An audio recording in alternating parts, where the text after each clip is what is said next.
Coming up this week in computer hardware, memory prices are dropping, and now the GPUs are cheap again. Nvidia debuts a budget GTX 1050, 7-nanometer iPhone A12 processors this year. Qualcomm's building a CPU just for VR. And where are the AMD Raven Ridge updates? All that and more coming up next on TWiCH. Netcasts you love. From people you trust. This is TWiCH. Bandwidth for TWiCH is provided by CacheFly at CACHEFLY.com.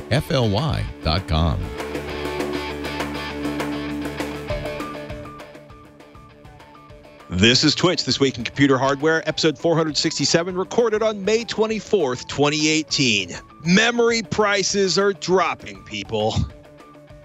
Welcome to TWiCH, This Week in Computer Hardware, TWiCH's weekly show that aims to bring you the most useful, most engaging, most informative, and occasionally most ridiculous news in PC, console, mobile, desktop, handheld, Internet of Stuff news. Today, however, we have something strange and slightly wonderful, or terrifying. We have, now that GPUs are once again affordable, practically at MSRPs, possibly even in the near future to be below MSRP as the cryptocurrency world or the cryptocurrency mining community kind of thrashes about, wondering when Bitcoin will spike again. We have Nvidia, ladies and gentlemen, delivering something I really never expected to see, and not entirely sure why we need one, a 3GB GTX 1050 for budget gamers that nestles in between the sort of GTX 1050 and the GTX 1050 Ti. This seems awesome for 1080p gamers with exactly that amount of money. Not particularly useful for anybody with 1080p monitor that may be going to a higher resolution monitor in the relatively near future. What's the pricing on this like? Does anybody have benchmarks for it? Because they just sort of slid it out. As far as I know, not. Yeah, it's an interesting product, and this is kind of what happens. We've seen this pattern. Interesting product. Yeah, we've seen this pattern a couple times from Nvidia and AMD in the past, when you're kind of at the tail end of a product generation that, at least in the low end part of the segment, the lower cost segment, you tend to find a reshuffling of things that occur because, you know, you've got this company, they're making a bunch of chips, they've made a bunch of product. They realize, okay, you know, we see in a 6-month window that this is going to be an EOL. Maybe we need to start selling more of this product that we have built up and kind of segmenting it out a little bit differently if it helps. So the GTX 1050 3GB that didn't exist before, there was a 2GB model, and then there was a 4GB 1050 Ti that both still exist. And this fits between them in some cases, but it's ahead of the 1050 Ti in some cases. Like if you look at the clock speeds, its clock speed is 100 megahertz faster on its base clock for the 1053 gig than the 1050 Ti. The peak theoretical compute, that T-flops measurement, the teraflops measurement, is actually higher on the 1053 gig than the 1050 Ti. But you do have 3 gigs memory instead of 4, and your memory bandwidth is lower by a considerable margin, probably 30% or something like that, because you drop from 128-bit memory bus to a 96-bit memory bus. And it's been a long time since I've seen anything under 128-bit memory bus on any of these products. Now, it does have a $160 price point, which airs it more towards the 1050 Ti 2 gig than the 1050 Ti, but it still has a 75-watt TDP, meaning it doesn't need an external power connection. And I believe, looking at specs, not having any of these cards in my hand, that there will be some instances in which the performance of the 1053 gig will actually be better than the 1050 Ti because of that clock speed advantage. So even though the memory bandwidth, peak memory bandwidth, is lower on the 1053 gig part, it's depending on where that game is bottlenecked, memory or compute, I think you'll see that advantage, go back and forth. And it goes up against the AMD RX 560, kind of equal pricing segment. My guess is that Nvidia probably looked at this, they saw the competitive space, the 1050 Ti and the 1050 2 gig, The 1050 Ti was about the same performance, but it was a little bit more expensive. So is it easier to drop that price, or is it easier to just kind of shuffle in this new part towards the end? And I think it mostly falls in there. This is also that segment of the market where literally a rebate here or there, $10 here or there, suddenly changes that comparison pretty dramatically. And it's really hard to do really accurate performance, per dollar measurements that are consistent over a longer period of time because of those kind of frequent price changes. So this to me is not indicative of anybody being desperate for anything, or Nvidia feeling like it's losing market share or anything like that. It's really we have this batch of chips that maybe the memory controller wasn't up to snuff, and they can make it a 96-bit instead of a 128-bit. Maybe that gives them access to 25,000 additional chips, pieces of silicon that they can sell, and they can get it on the market and get it through these partners. I mean, it's 1080p or below gaming. It's esports gaming. Your League of Legends, your Counter-Strike, your Dota 2, those class of games. This is not what you're going to play Far Cry 5 on, probably. But it'll be interesting. I've reached out to a couple of people to see if anybody wanted to send one. Nobody expressed an extreme amount of interest in getting it done. I think because probably when you evaluate it at performance levels, it's going to actually confuse things a little bit. So. It sounds like a card to avoid. No, I mean, if you're a $200 or sub $200 card, it may actually be a good card, right? Like, okay, it may be better than the 1050 Ti. You can get it if you can get it for $30 less than the 1050 Ti, and it offers close to the same performance level, maybe even a little bit above it in some random cases. Then it might be worth looking at, or might be the better solution of those. But it does it just makes it a little bit more confusing. Maybe we'll get them in. We have 1050s, we have 1050 Ti's, so now we can sandwich this guy in between.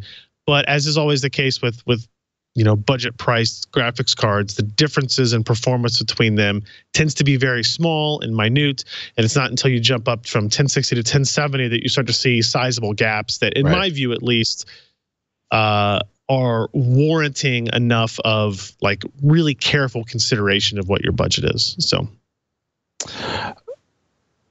So many thoughts, none of which will be useful. Okay. So better than the 2 GB 1050 TX, probably, I don't know. It's okay.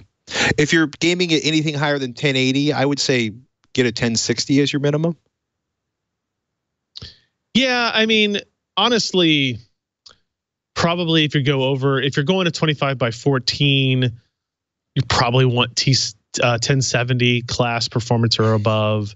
But for 1080p, the 1060 6 gig card is probably going to be my card of choice in that family. Because when you get below that, you're going to start looking at having to scale back on your image quality settings, not just easily hit the very high button and move on with your life. Which is not, it doesn't make it it's not a big deal. It's easy enough to do, to change the settings in these games, but it's just something where when you get below 1060, it's probably because you have a cost sensitive build that you're focusing on, as opposed to like, give me whatever is good enough for 1080p, which I would consider to be the 1060 series. Yeah, but I mean, you're looking at a $150 jump at MSRP between the 1060 and the 1070. But yeah, a huge jump in performance too. Just buy the most expensive cards you can buy, up to $600, and yell at us later. Yeah. I don't know. The memory bandwidth on that was kind of freaking me out on that GTX 1050 3 GB. I mean, it's low. Don't get me wrong, it's low, but they wouldn't. I don't know.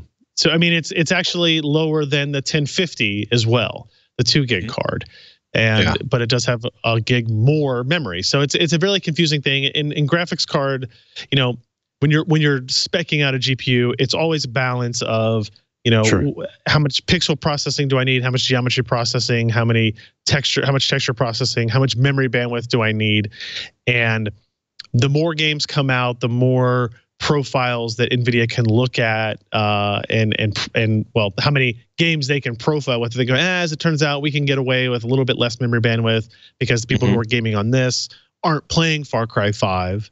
And those are the ones that have the higher resolution textures, et cetera, et cetera. So there's just, I don't think they're putting out a game or a card that's suddenly going to change that paradigm much, that they're going to somehow screw up the balancing act. I just want to see what the numbers for that look like versus the 1050 Ti. I'm very curious. If they're really good, maybe that's why they're launching it so quietly. Because they don't want to cannibalize 1050 Ti sales. I don't know. It is curious. Yeah. Also curious, Bloomberg has a nice write-up on the next generation iPhone chips that are going into production. We've talked recently about Intel's issues with scaling down to the 7 nanometer process, or I should say the 10 nanometer process. But it looks like Apple's working with TSC, or Taiwan Semiconductor, to start launching or start building, constructing the A12 chips that are going to power the next generation iPhone. 7 nanometer design, which of course means, and I quote, smaller, faster, and more efficient than the 10 nanometer chips in current Apple devices like the iPhone 8 and iPhone 10. You know, and then of course they're like, don't identify us because Apple will crush us like grapes, even if we are TSMC and making their processors. So I'll be very curious to see how this rolls out. It seems to me that this is a big deal that TSMC, and we talked about this when we talked about the Intel pushing out, a processor that was supposed to go out 2 years ago, another year. It fascinates me that they're pushing down to 7 nanometers while Intel's kind of stalled. I'm also very curious to see if it scales, if it works, if they ship on time. But the Qualcomm's doing the same thing. It's curious to me to see the technology on the ARM-based processors, or the process that the ARM-based processors are built on, getting ahead of Intel. That kind of blows my mind.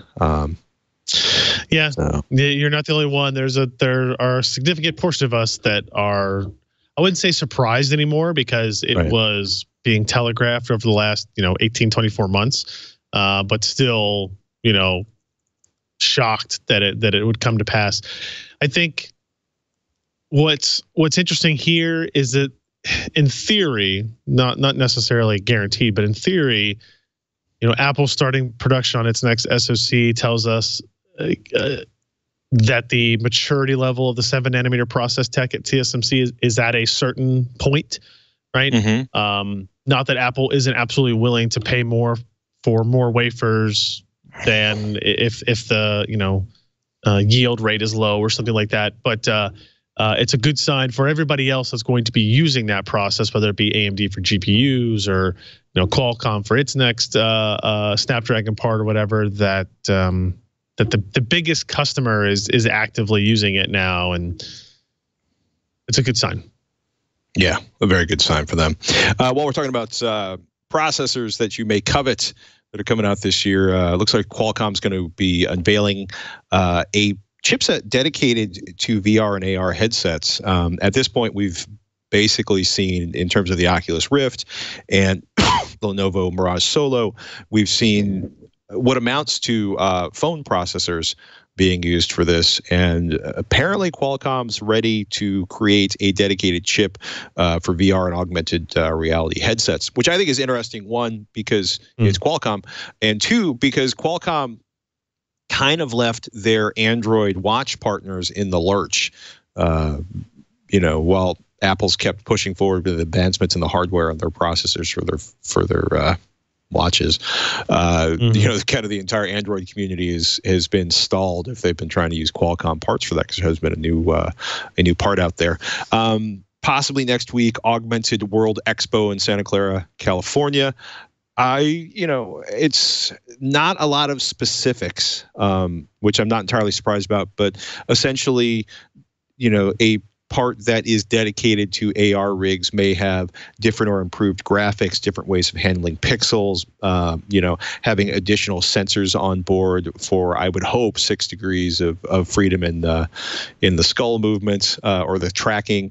I would love to. I will be curious. I'm very, very curious to see what happens with these next generation headsets and these next generation parts that are going to go into it. I don't even think we have a really good launch date. For some reason, I thought it was this year, but it looks like they're announcing it. We don't know when the actual system on a chip will be.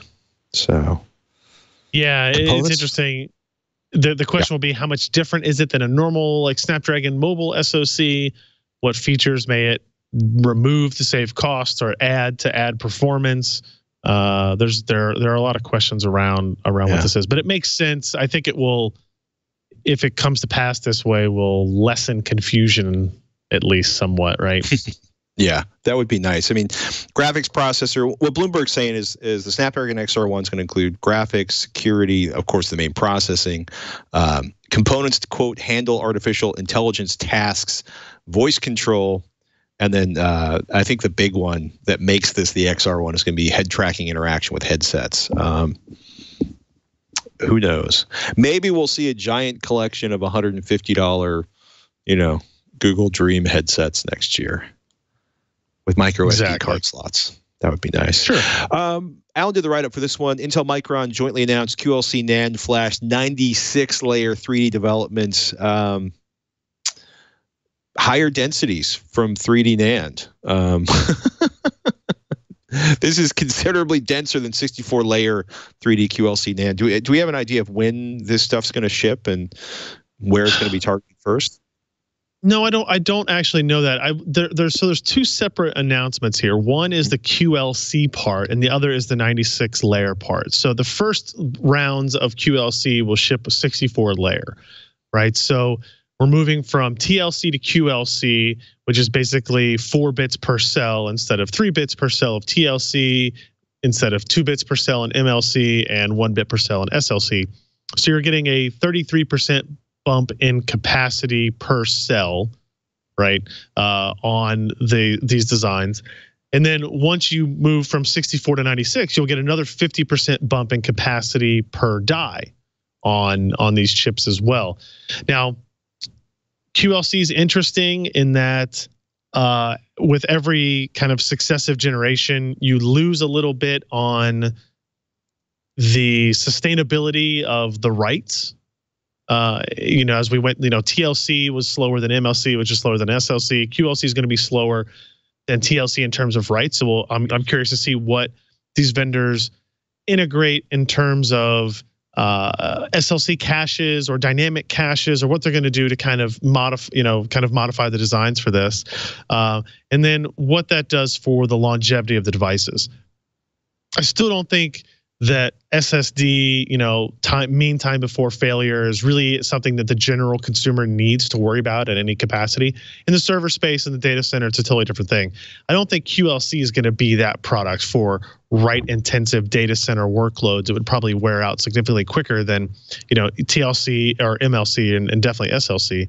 But for the consumer, it's probably going to be fine, especially if these drives have some dedicated portion of SLC, and they can spread out the writes from the SLC out to the QLC memory on there over time, or just more evenly distributing it so that the wear leveling occurs on a kind of an equal basis. The 96-layer stuff is I'm trying to see if there was any kind of time frame for that, and I'm not seeing anything.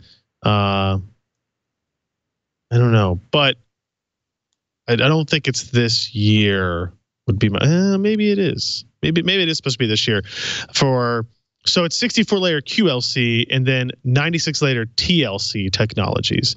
So you won't kind of be combining both of these, but both equate to creating new families, new groups, new performance segments of solid state drives, which still trying to get down to that magical 10 cents per gig milestone. I think we did come across an SSD last night on our podcast, the Micron 1100, which is a bare bones part. I believe you can get the 2 terabyte model for around $280, $300, which puts it in like 13, 14 cents per gig. So we're getting there. We're getting close. I would consider that 10-cent class SSDs if we're going to steal terminology and marketing from televisions and displays. So we're getting there. Yeah, always round down. We're always round in the direction that makes you look better, I guess. That's very kind of you. Yeah, it's very thoughtful of you. Only because I want it to be true. It seems perfectly reasonable. BIOS updates on motherboards have always been exciting. Sometimes they enable features that were broken from the factory. Sometimes they add features that were supposed to ship from the factory. Sometimes they make broken motherboards work, and sometimes they deliver performance boosts. It is definitely worth taking a look. If you've been wondering about Ryzen performance or Ryzen 2 performance on or Ryzen 2000 performance on some of Asus's ROG motherboards, the crew at Kit Guru did a pretty deep review of the ROG Crosshair 7 Hero, and it's pretty crazy. They loved all the features. They loved the ever so stylish, sort of Gundam-inspired design, or weird swirly angular black stuff that comes on so many motherboards these days with chromium-ish accents. But the performance wasn't so sweet. They ended up getting a new BIOS, which delivered excellent performance, sucking down an extra 40 watts of power in the process. But it turned out you could manually clock it, get the same performance, but without the extra power draw, which gets into an interesting explanation of synchronous and asynchronous mode, how they deliver, and as Jeremy writes, how this relates to the extra power draw, because in synchronous mode, the CPU memory and PCIe, quote, share all the same clock signal, while in asynchronous mode, the CPU clock can be adjusted without any effect on the memory or PCI clocks.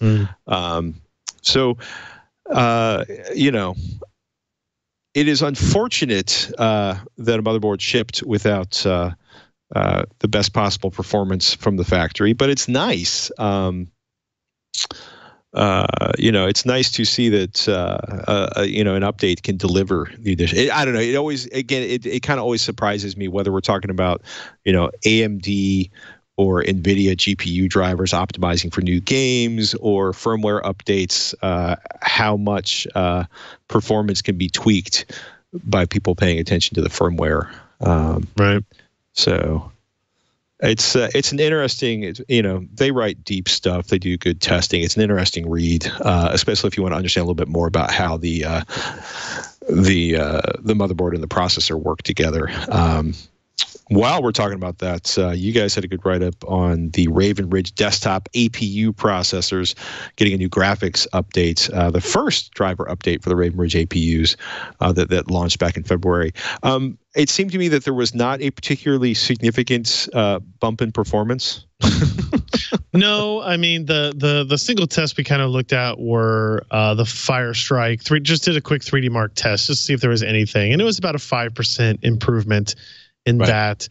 And to be fair, that's an already very highly optimized application. Seeing improvements that big swings and improvements there would be confusing, I guess I would say. The more important thing is that it is the first driver update since the release back in February, and a lot of games have come out since then. And you would assume that since it's basically based on the same the current Radeon software Adrenaline Edition release, that you get any of the optimizations for those games now moved over into your laptop as well, which is obviously a fantastic thing to have as these new games get released. Far Cry 5, you want to be able to have all that in there. That being said, the fact that we had to wait from February to almost the end of May, mid-May, to get one of these driver releases is kind of disappointing. Yeah, because it is an AMD Radeon part, right? It's got Vega in it. You expect these updates to happen, and Nvidia has proven that you can do that, right? It maybe takes a little bit of pressure and force on your OEM partners. Yes, you must allow our driver to work.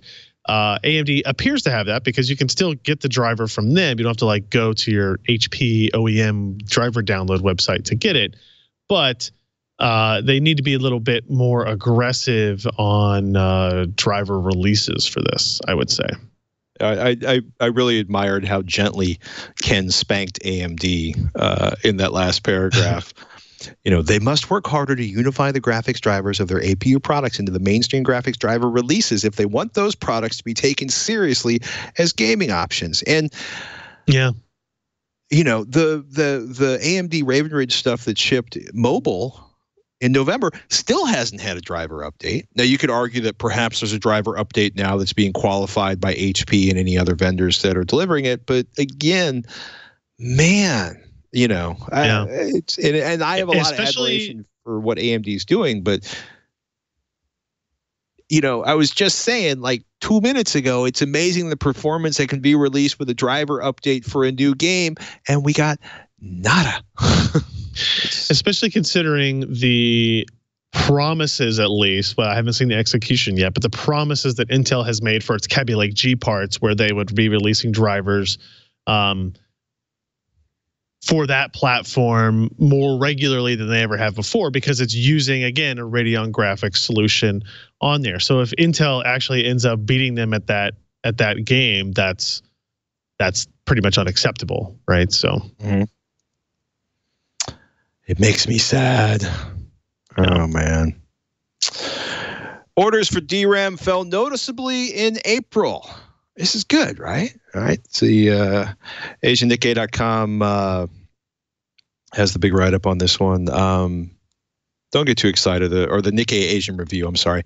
AsianNikkei.com being the website for the Nikkei Asian Review. But basically, as cryptocurrency grinds to its pre-crazy GPU price levels, one of the things that's turned out is memory sales are dipping.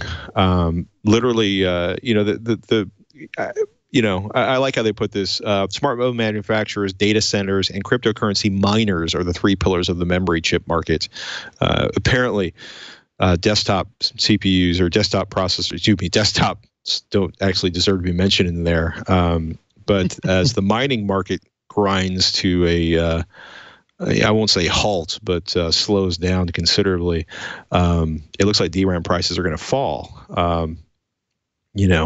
Quote, orders for DRAMs fell noticeably in April. We previously received quite a lot of orders, as a representative at a Tokyo electronics parts trader.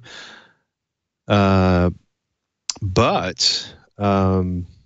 it seems to be falling off. So this is interesting, because everybody's been thinking about like, oh, should I buy used GPUs? Because you got like 7 GPUs on a motherboard, but maybe if you've got a metric ton of RAM on all those motherboards, RAM could be a compelling used purchase if you're feeling kind of crazy. This is good news for everybody except those who make the memory, and probably even including, the memory, the DIMM manufacturers, the resellers like Corsair or Kingston or whatever. They've been able to charge pretty high prices for memory. Now, what I don't know is if they have been scaling their margins the same way, or have they been taking the same amount of profit per kit sold, or have they been increasing along with it? And it's impossible to know for sure. They would never tell you one way or the other. But it has been such a long time. This goes hand in hand for the most part with the graphics card side of things, that it's been such a long time since we've seen memory prices go down. I almost don't know what it's going to look like when it comes back down. I have to kind of go back and look at some memory pricing data and see where it started at before it continued, before it began this kind of meteoric rise. I went feral nerdy. Back when I was realizing my $800 PC had a current retail value of $2,200 around December or January, I also took a look at memory prices, because one of the things that shocked me was that memory had effectively doubled. And I just dropped a link into the show notes. Looking at Corsair Vengeance LPX, it's a 16 gigabyte stick. DDR4 DRAM, and it was at the bottom, you were looking at $80 for a 16 gigabyte stick. That was like April, May, I'm guessing June, late June, early July last year. And then it peaked in December at $220 or $218.98, and now it's down 10% between basically March and now, maybe late April, early March and now. So it's, that's selling for $200. So still in excess of 2x. It's kind of, if you say that it was selling for somewhere between $80 and $100 or $90 between, May and July, August, maybe September of 2017, you're still looking at close to 2x, in excess of 2x that price, but 20% down in 6 weeks is not something to sniff at in my world. No, for sure. You're still looking. I mean, it's also, shopping around is definitely worth it, because looking at like Corsair Vengeance LPX, which I've got in a whole bunch of systems, that peaked at $210 for several minutes in February or March. But again, that last 2017, those were selling. That was 2 sticks of 8 GB RAM. Selling for $80, as low as, I think it hit a sale in May last year at like $60. The good old days. The good old days. But yeah, again, in excess of 2x its price, even now that it's kind of dropped in the last few weeks. So, and I will also say, if you're like, well, Corsair is a premium brand. Well, yeah, I love Corsair memory. I bought a lot of it out of my own pocket. But the Bob's House of Memory brands are pretty much tracking with those prices. So just something to be concerned about. Asus unveils pricing and availability for PG27UQ HDR-enabled G-Sync display, which is not FreeSync 2 and not the next generation of G-Sync, which we talked about for several minutes or 2 minutes maybe in Tech Thing this week, because we had a new FreeSync display we'll talk about in a second. This one really surprises me in a good way, because they are claiming BASIS certified display HDR 1000, which is pretty badass, because I talked about a Dell monitor a few weeks ago that had a larger color gamut, HDR color gamut, than many of the monitors, maybe even most of the monitors, television sets shipped in 2017. And now we're looking at a monitor that probably has a larger color gamut than the vast majority of monitors shipped in 2017, and is going to be brighter at 1,000 nits. Now that's peak value, right? You were talking about that, but this I was kind of fascinated by this. They're using quantum dot technology. It's 43 inches and 1,000 nits. This is going to be a thunderously bright monitor during explosions. 97% DCI-P3, 99% Adobe RGB, which is not nearly as impressive as 97% DCI-P3. $2,000 late June 2018. Not an inexpensive desktop monitor, and a fascinating gaming desktop. I mean, from an aesthetic, scroll back up to the picture of the monitor, if you could. This is one of those products that you were either going to be, there you go. How about that base? Incorporating elements from a mock industrial diamond. No, it's like a weird mixture of a gear or a grinding sort of, the bits they use for digging oil wells. Like, it's just a very strange aesthetic there at the base. There's a lot of, it's like copper gear, sweeping legs, with a giant. It's been their ROG branding for a little while, the visual style, and I agree. You either hate it or you love it. But I think even if you don't like it, it's just, you're staring at the picture on the monitor for the most time anyway. But everything needs to be considered when you're looking at a $2,000 display, which, by the way, I don't think we've even talked about, is a G-Sync monitor. It is a 4K 144 hertz panel, right? So it'll do 144 hertz over DisplayPort VRR at 4K. And this is not a TN panel, guys. This is This is the high quality IPS stuff, or is it VA? I can't remember now. It's IPS.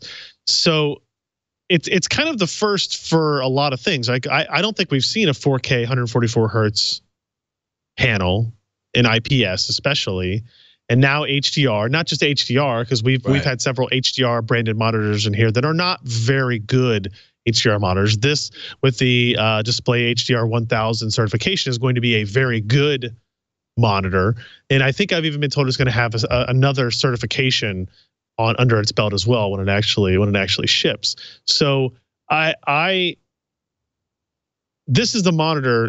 If you go all the way back to January 2017 in CES, when they first showed these, Nvidia first showed these at their booth, and I think Asus had one as well. I said, "This is the monitor I want. This is the monitor I want." And the fortunate thing for them is nothing has really come out to supersede this. This is still the monitor I want. Am I willing to pay $2,000 for it? Woof, I don't know. That's the pretty hard pill to swallow. But it's not just the first G-Sync HDR. It's the first 144 4K IPS. So that there are enough new technologies here to make it a really interesting decision at the very least.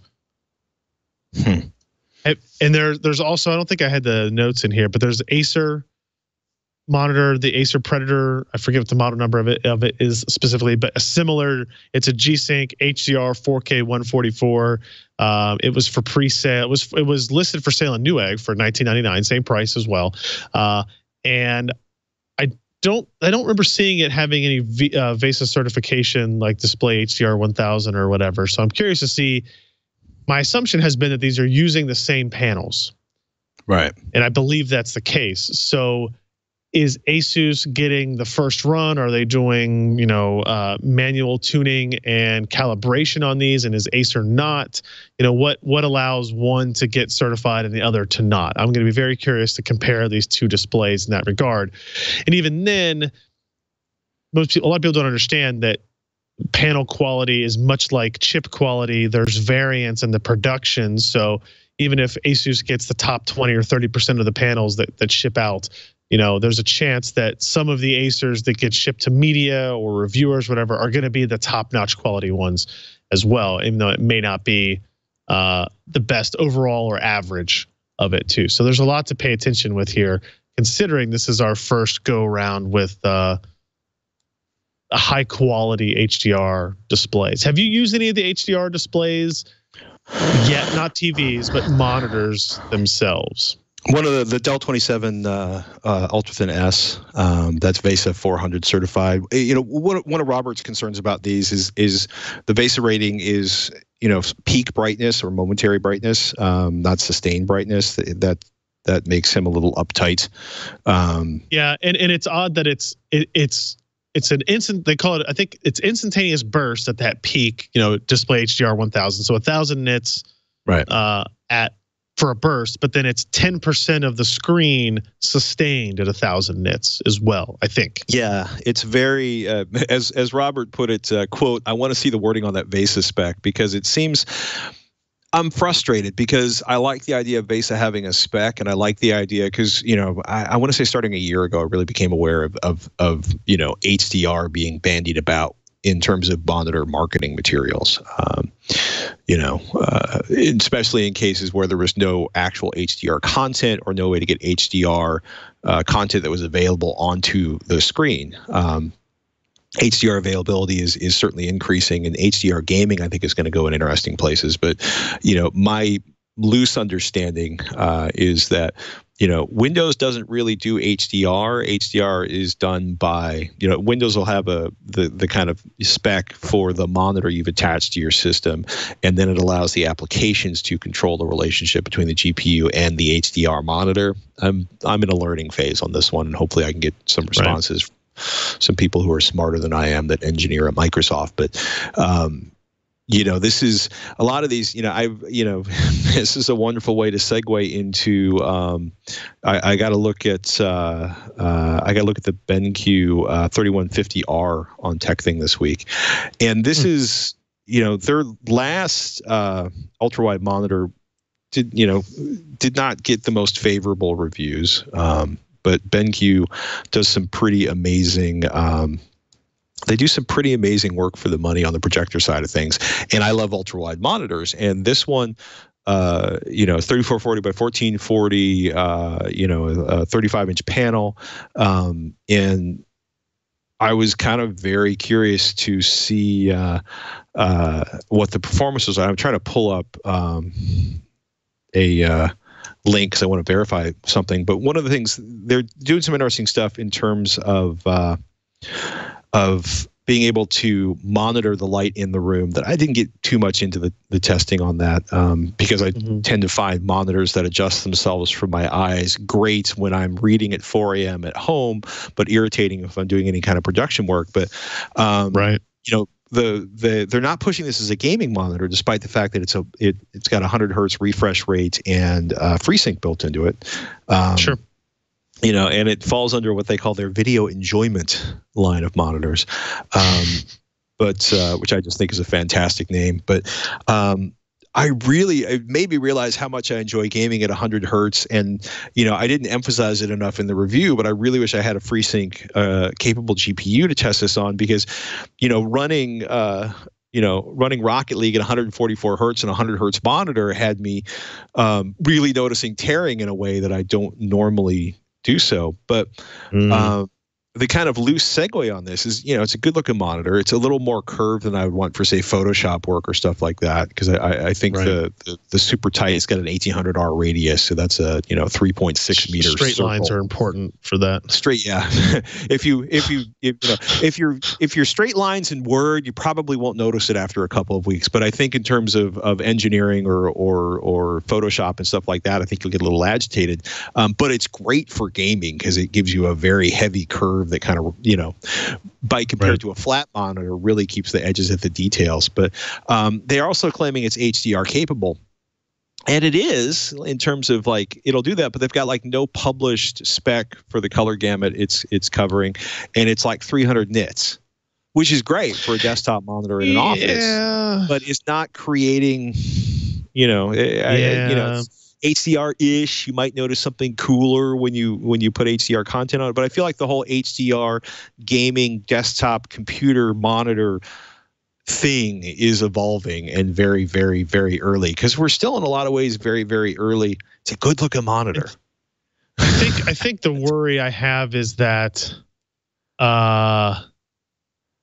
overuse of this term HDR on monitors like this that are not really HDR has the potential of watering down the desire and the market for real HDR, like cheap Walgreens VR headsets or 3D vision and 3D TVs and all this stuff, where it just, I worry that it gets oversaturated. People go, oh yeah, no, I've got an HDR. They don't understand that if you get a real one, if you get a true HDR configuration, like you had one of those LG OLED TVs with HDR capability, that it is a dramatic difference.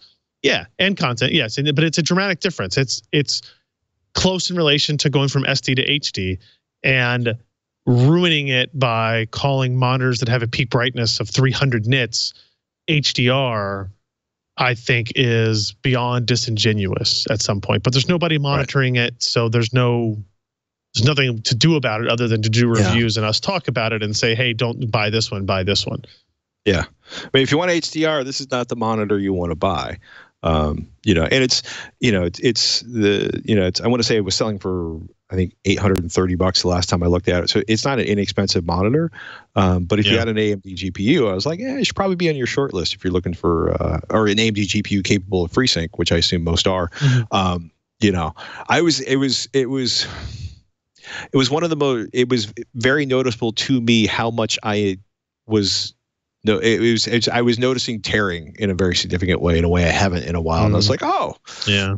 I really risk it. I feel like I want to emphasize that on Tech Thing next week. But good looking monitor, bright enough for everyday use. I wouldn't consider it an HDR monitor in the true sense of the word, but a good looking piece of glass if you like the gaming. Speaking of FreeSync, this was kind of crazy. There's been a bunch of issues with firmware and getting that updated on Samsung's 2018 QLED TVs, and Ratings.com, who, by the way, they do fantastic fantastic reviews of televisions, and they're starting to do monitors. Yep. Robert's a big fan of their work. It's pretty crazy. Firmware update 1103 on their Samsung QLEDs they have in, quote, adds a FreeSync option in the game mode menu. We are currently testing it and should have results soon, which to me is really cool because gaming in a living room is really freaking awesome. And having variable refresh rate attached to your giant ass monitor in your giant ass monitor in your living room with your full surround sound system sounds particularly epic to me. So I just wanted to say that. It's an interesting thing. I think we saw some more information come out today. I forget which website was reporting it, that there were, I think it was Digital Trends. They mentioned that Samsung, there were two settings for it. There was like a standard and a more aggressive. The standard was like a variable refresh range of 90 to 120 at 1080p, and then the more aggressive one was like 48 to 120 at 1080p. So apparently it was only enabled at 1080p, not 4K, but it did support true 120 hertz input, which is obviously something that was a question previously. The 90 to 120 FreeSync range is an interesting, I don't know, it's an interesting thing because it's unlike anything we've ever seen before. And apparently either Samsung said or the release notes say, or it says in the menu, that when you go with the aggressive 48 to 120, there's a chance that there is brightness affected by it. And my assertion from reading that language is that there might be flickering that would occur in some instances if the backlight on the TV isn't designed to, run as low as 48 for that type of content. Again, I don't have one of these TVs. I'm trying to get one of these TVs to test out. But to caveats aside of how the implementation might work, I think this is a big potential win for AMD. If they can show, okay, look, we've got FreeSync displays out here of all these different specification classes that we've got, the Xbox One supporting FreeSync. I'm just guessing that PlayStation will support it at some point as well. Now you can say you've got TVs out there that support it. Again, these Samsung TVs would be able to support it from a PC and or a gaming console. This is the ecosystem of FreeSync is starting to look more exciting than just what AMD was always touting before. It was like, oh, we've got 128 monitors that now support FreeSync. And I'm like, yeah, I don't really care about the quantity. Tell me about the quality of these displays. But now if they can say we've got 96 monitors, and now we've got 18 TVs, and we've got all the game consoles, and now suddenly the FreeSync versus G-Sync debate is a very different topic to run down. Now it all still has to work. It all still has to be high quality. If I turn it on 48 to 120 and I see flickering on the screen, well, that's a failure on Samsung and AMD's part for getting this to work. So we'll have to see how that turns out, what the ratings guys come up with it as well. So it's only a handful of TVs. Looks like it's 5 different Samsung TVs from this year so far, but the firmware is publicly available, and I'm kind of surprised I haven't seen a bunch of reports on this yet. A little disappointing that it doesn't support 4K resolution apparently, but I think that might be more of an issue with getting above 60 hertz 4K, like the data connection. Like keep in mind that these are HDMI TVs; they don't have DisplayPort on them, so you'd have to go up to HDMI 2.1 if you wanted to get above 4K 60 anyway. So. Good to know. NZXT announces H500 and H500i cases with tempered glass. This seems to be sort of one of the primary aesthetics for the current sort of next generation of, or it just seems to be like this is one of the I don't know how to say this. This is kind of the look. Monochromatic, big glass windows, no hinges. Rear sliding, so there's no big, latch inside of there. Lots of exposure, lots of sort of I hate to call this subtle, but I think it probably is actually subtle in a lot of ways. Yeah. Steel box with glass window. Yeah.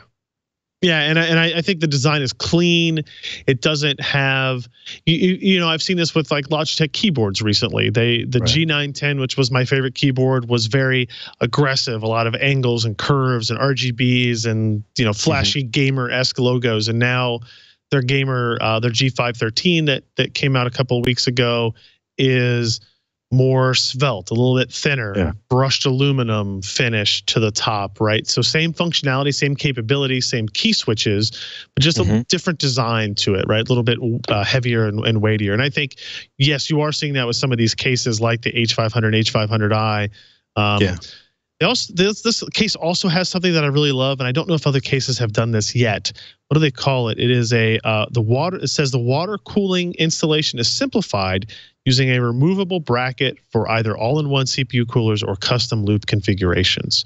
So basically that means the water cooler that you see on the front of the case in the picture, the bracket comes out, you attach the radiator to that, and then you kind of slide that bracket into place and it latches down, which is way more, which is way better than trying to hold it up to the right hole in the right angle while getting the screw in and then finding the screwdriver and trying to get it tightened. And it was always a pain in the neck, and you kind of always needed a third hand to do it.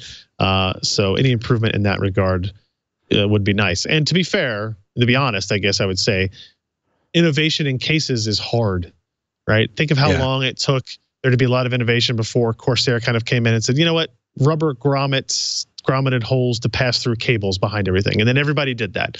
And it became like, well, of course, why didn't we do this forever?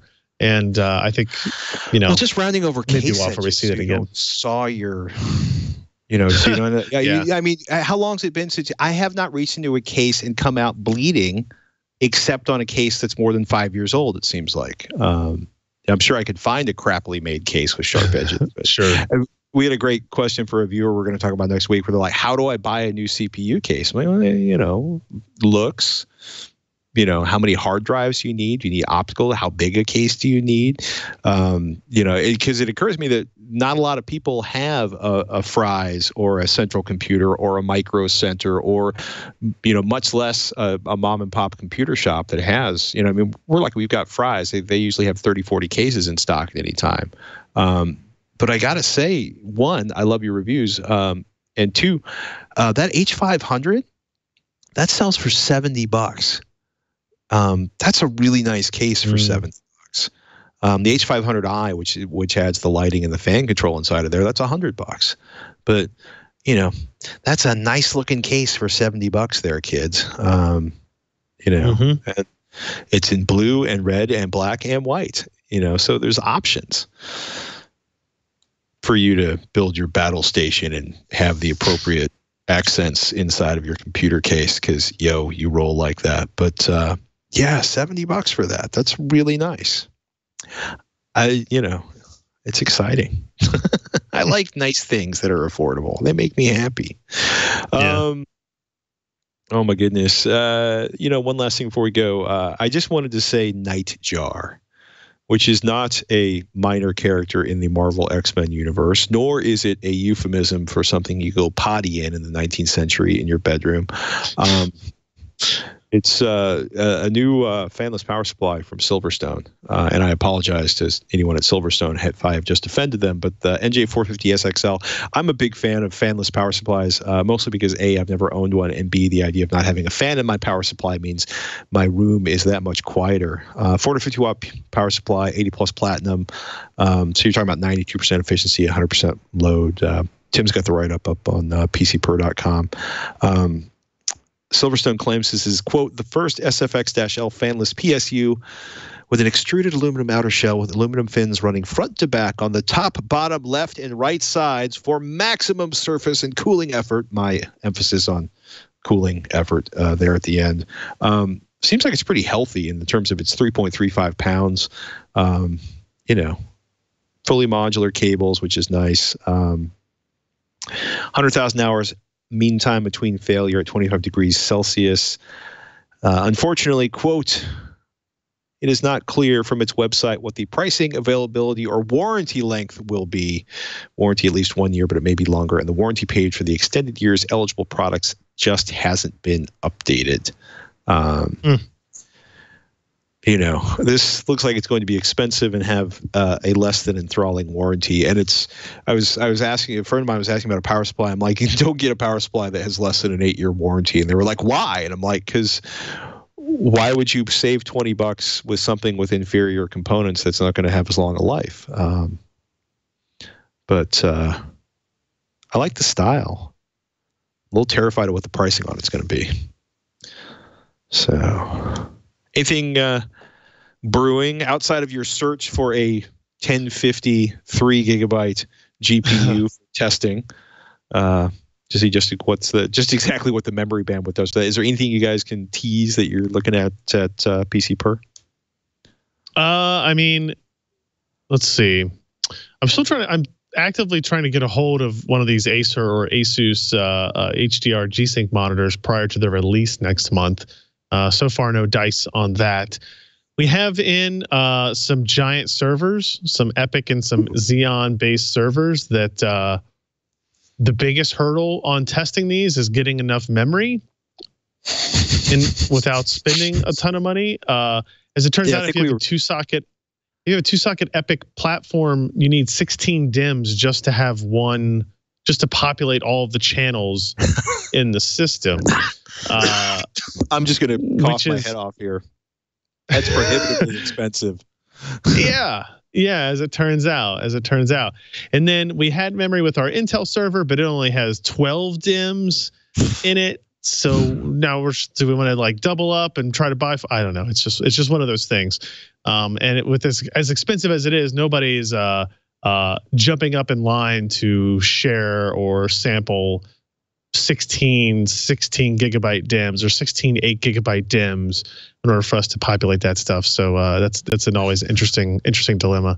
Like, where's that camel page? What's that? It's 16. No, that's 2x8. That's 1x16. 190. Just in case you're wondering, that's 16 times $196, which equals $3,136 before tax. Yeah, and that was 8 gig modules, you said, right? No, that was a single 16 gigabyte stick. Oh, okay. All right. Well, that's 256 gigabytes of memory at least, so at least it's impressive sounding. I mean, I can get you into 2x8 for $165, which all right. You only need 8 of those. So what's 8 times 164? Slightly less. 1320. Yeah, that sounds more reasonable for us, but we'll have to see what our workloads are going to be for the testing and evaluation. So 128 gigabytes of RAM. Yeah, only. I know, which is hardly any. Well, we're laughing here, but it's on one hand it's hardly any. On the other hand, you don't want to have an entire industry be like, those are really cool tests, but none of us would ever put less than X amount of RAM in a system. Go back to your drawing board, kid. Correct. It wasn't. If you remember when the X299 chipset launched, we were talking about putting 64 gigs of memory in a high-end desktop system, right? That wasn't that long ago. Now memory prices have gone way up, and now only a crazy person would do that. But double that for a two-socket server platform, and yeah, you're not really enough. There's a reason why they talk about supporting 1.5 terabytes of memory per socket, I believe, on these. So worth noting. Oh my goodness. We wait, ladies and gentlemen, with bated breath to see how Mr. Ryan Shrout and PC Per will solve the case of the high-class memory problem. Or the case of the, oh my God, this is going to be an expensive bill to do this review problem. Be more accurate. Yeah. Yeah. Hate it when that happens. We our problems are not so exciting at Tech Thing, but there is lots going on. Shannon's waiting on her OnePlus 6. We got to review that coming up. We talked about the Neurophone headphones. Somebody had actually asked about them on Twitter. So I got them in they're wireless Bluetooth and have a very unusual design in the sense that it looks like it's a combination of an earbud inside of a headphone. That's not even the wildest thing it does. We'll be talking about those in the near future. Windows 10 pins, which are actually Windows 10 pin numbers, which are actually much more secure than you might think they are. And we'll be talking about finding a new PC case, because apparently I am obsessed with new PC cases. And I think I figured out what I'm going to do with that new Mini ITX case that I got in. But we'll talk about that on another episode of This Week in Computer Hardware, which, ladies and gentlemen, you can find at twit.tv/twitch. I was trying to say twitch.tv/twit, which would not work. Twit.tv/twitch is the place to find all of our older episodes, and of course, how to subscribe and links to the things that Ryan Shrout and I do. You can find him at PCPer.com. You can find me at TEKTHING.com and at AVXL. If you're into home theater and audio, definitely check out AVXL. And yeah, thank you, each and every one of you, for listening or watching. And you can tweet at Ryan Shrout or at Patrick Norton if you have a question about hardware. And we welcome you to send those, because we always need more ideas to explore, whether it's for PC Per or the PC Per mailbag or Tech Thing, or, of course, ladies and gentlemen, Twitch, which is the hardware podcast we hope you rely upon for useful information as things get crazier in the world of hardware. For example, new 1050 cards showing up quietly, just slipping into the market. With that, ladies and gentlemen, I'm Patrick Norton. I'm Ryan Shrout. Catch you next week on Twitch.